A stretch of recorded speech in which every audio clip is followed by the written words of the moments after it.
ces plateformes savent tout sur nous. Et pas seulement sur nos goûts d'achat, mais aussi sur nos opinions diverses. Et donc, le coût marginal, comme diraient les économistes, de la surveillance a décru énormément ces dernières années. Et on voit des évolutions sociétales.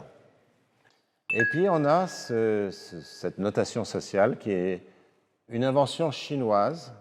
C'est, à partir de 2020, chaque citoyen et chaque entreprise devait avoir une note.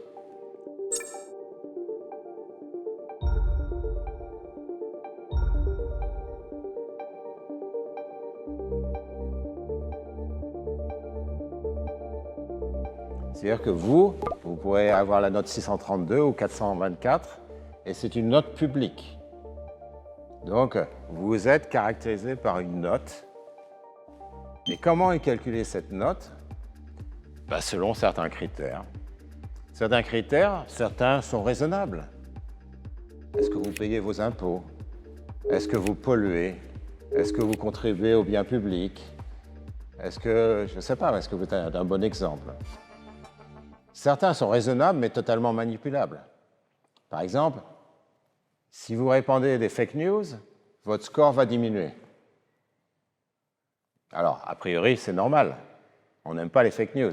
Sauf que si le gouvernement définit les fake news comme étant tout ce qui contredit sa politique, ce qui est évidemment la tentation, ça veut dire que chaque fois que vous critiquez le gouvernement, vous êtes jugé comme créant une fake news, et donc votre score social se casse la figure.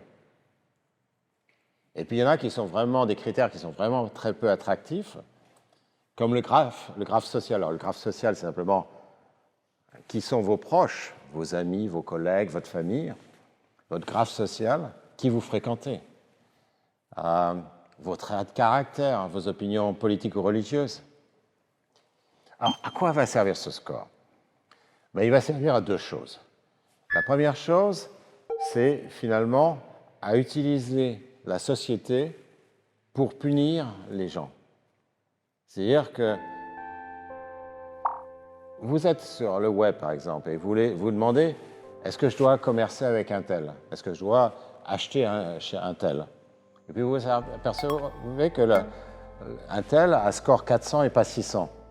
Vous allez dire, oh non, sans doute cette personne est absolument pas fiable et en fait ne respecte pas ou envoie ses biens avec 2 semaines de retard, etc. C'est une personne qui n'est pas fiable.